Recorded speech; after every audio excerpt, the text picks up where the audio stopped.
Let's talk about them Cincinnati Bearcats. Okay, after the second week of the college football playoff rankings, they come in at number 5. Been saying it, people need to settle down. Still got time left in games to prove yourself. Everybody knew the Big Ten was going to eat each other up. The SEC has a very interesting thing going on. You know, if Auburn can beat Alabama, which has happened in the last 2 times Bama's gone to Auburn, then Texas A&M go to the SEC title game over Alabama, a game against Georgia. So then Bama would be at. So that could get really interesting. In my opinion, Oregon will lose to Utah coming up. Not too worried about them. Yeah, and that's the thing. Oregon's gonna have to beat Utah twice in the span of what, 3 to 4 weeks. I don't see that happening at all. And it's not because I'm salty or anything. It's because I've seen how Oregon's played the last few weeks, and I've seen how Utah's played in the last few weeks. You know, and that's the thing people don't gotta understand is these teams are up and down all damn year.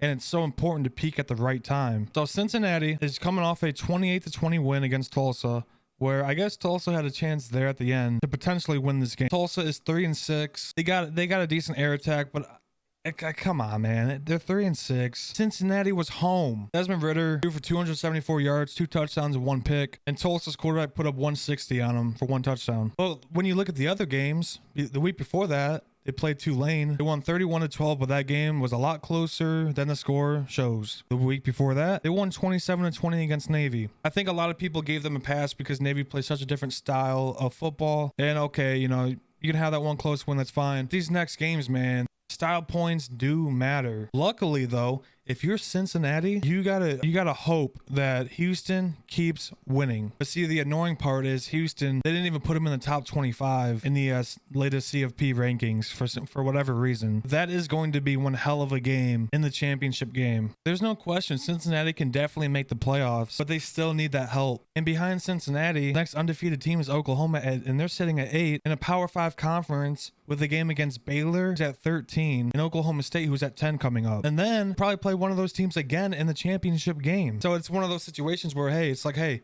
not only do you have teams in front of you that, you know, you need some help, you better watch out behind you too. I'm not saying I would put them ahead of them, but I'm saying I could see the playoff committee doing that as well. This is why college football is the greatest sport in the world. Literally every game matters. Your schedule matters. Everything matters. Especially the teams around you, who wins, who loses. How do you look in those games? Especially down the road. Cincinnati is going to be fine because they're going to be getting into the Big 12. Still a head scratcher for me. I mean, I kind of wanted them in the Big 10, but whatever. So again, I think they can definitely still make the playoffs, but I think you got to be cheering for Oregon to lose, the SEC to only have 1 participant, and then I think you're rooting for someone to beat Oklahoma. If you do that, I think you will definitely be in. Well, if you handle your own business. I don't know. Let me know what you guys think down below. Do you think Cincinnati is going to make the playoffs this year? And I'll catch you guys later.